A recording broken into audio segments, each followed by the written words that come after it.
السلام علیکم ورحمۃ وبرکاتہ۔ سوال کیا گیا ہے کہ فجر کی جماعت کھڑی ہو اور پیچھے سنتیں پڑھنا یہ کیسا ہے؟ بڑا اچھا ان کا سوال ہے۔ فجر کی جو سنتیں ہیں یہ سنتیں مؤکدہ ہیں اور ان پر تاکید بہت زیادہ ہے، ان کو ادا کرنے کے بارے میں تائید بہت زیادہ ہے۔ نبی کریم علیہ السلام کے ایک فرمان علی شان کا مفہوم ہے۔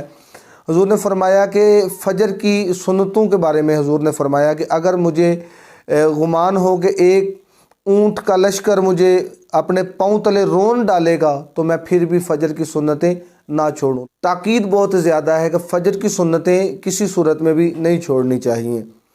تو اگر آپ کو یقین ہو اور آپ کہیں ایسی جگہ پر ہوں کہ جہاں پر امام کی قرات کی آواز آہستہ آ رہی ہو، تو اگر آپ کو یقین ہو کہ آپ جماعت کی پہلی رکعت کو پا لیں گے تو اس صورت میں آپ اپنی سنتوں کو ادا کر کے جماعت کے ساتھ شامل ہو سکتے ہیں۔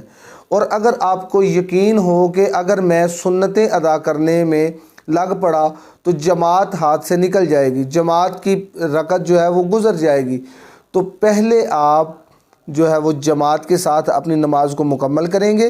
بعد میں طلوع آفتاب کے بعد ہمارے عرف و عام میں ایسے ہوتا ہے کہ اکثر لوگ فوراً بعد جب جماعت کھڑی ہوتی ہے، جماعت سے فارغ ہوتے ہیں تو فوراً بعد ہی اپنی سنتوں کو شروع کر لیتے ہیں اور سنتیں پڑھ کے چلے جاتے ہیں۔